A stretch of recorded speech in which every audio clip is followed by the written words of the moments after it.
Hello नमस्कार, welcome to Gargi news India में आस्था शर्मा। तो आइए आज की बड़ी खबरों के बारे में जानते हैं। डोनाल्ड ट्रंप ने ईरान के साथ अपने रुख में बदलाव करते हुए पहले सहमति जताई, लेकिन अब 48 घंटे की चेतावनी दे दी है। उन्होंने कहा कि अमेरिका इस संघर्ष में आगे है और ईरान की सैन्य व आर्थिक स्थिति को भारी नुकसान हुआ है। डोनाल्ड ट्रंप ने दावा किया है कि अमेरिका ने स्ट्रेट ऑफ हॉर्मज को पूरी तरह ब्लॉक कर दिया है, जबकि ईरान इसे खुलवाने की मांग कर रहा है।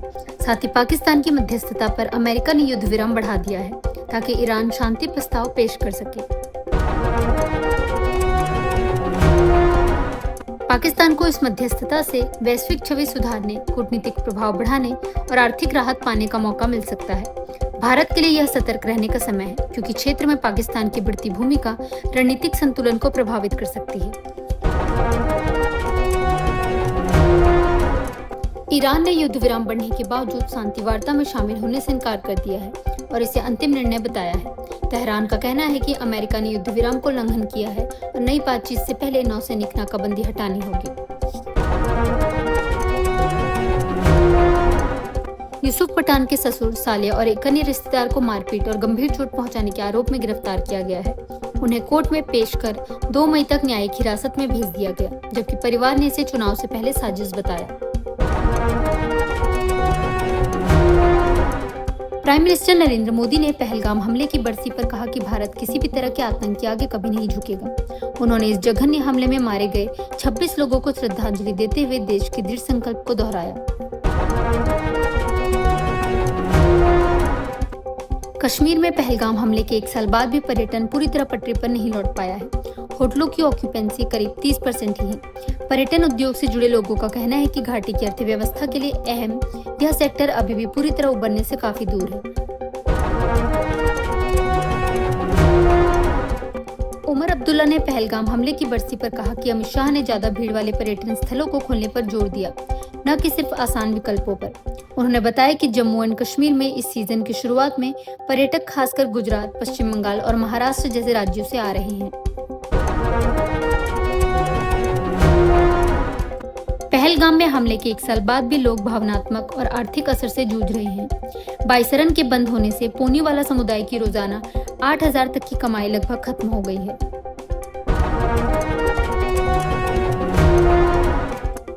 मल्लिकार्जुन खड़गे ने प्राइम मिनिस्टर पर विवादित टिप्पणी की, जिस पर सफाई देते हुए उन्होंने अपने बयान को स्पष्ट किया। भारतीय जनता पार्टी ने इसे लोकतंत्र और जनता का अपमान बताते हुए कड़ी निंदा की और चुनाव आयोग से मिलने की बात कही।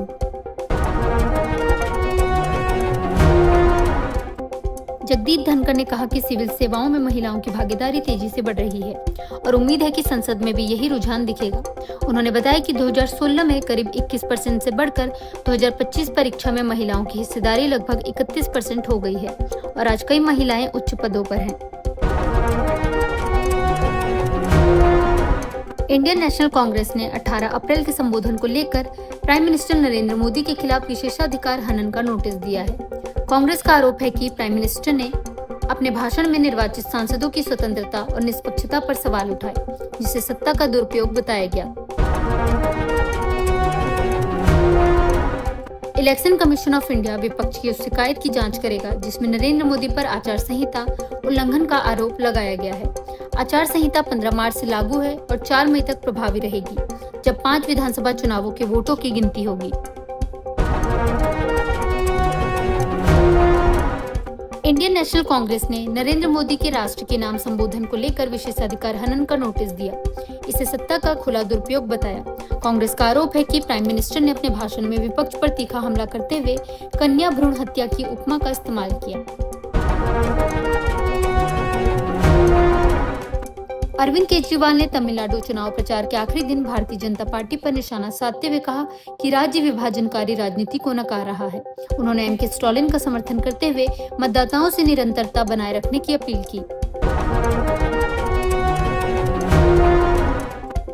ईरान ने युद्ध विराम बढ़ने के बावजूद शांति वार्ता में शामिल होने से इनकार कर दिया और इसे अंतिम निर्णय बताया।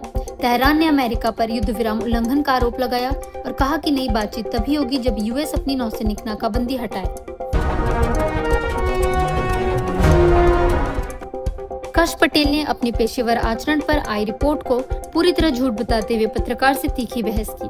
वहीं द अटलांटिक ने रिपोर्टर सारा फिट्जपैट्रिक की रिपोर्ट पर कायम रहते हुए अपने काम का बचाव किया। डोनाल्ड ट्रंप ने पहले ईरान के साथ समझौते के संकेत दिए, लेकिन बाद में 48 घंटे की सख्त चेतावनी देकर अपना रुख बदल दिया। वह लगातार दावा कर रहे हैं कि अमेरिका इस संघर्ष में बढ़त पर है और ईरान की सैन्य व आर्थिक स्थिति को भारी नुकसान हुआ है। वी मुथुराजा 2026 तमिलनाडु चुनाव में पुटुकोट्टई सीट से फिर मैदान में उतर रहे हैं। उन्होंने 2021 में 85,802 वोटों से जीत हासिल की थी और अब अपनी सीट बचाने की कोशिश करेंगे। डोनाल्ड ट्रंप का युद्ध विराम बढ़ाना सिर्फ नरमी नहीं बल्कि एक रणनीति माना जा रहा है। अमेरिका ने सैन्य हमले रोककर भी ईरान पर आर्थिक दबाव बनाए रखा है।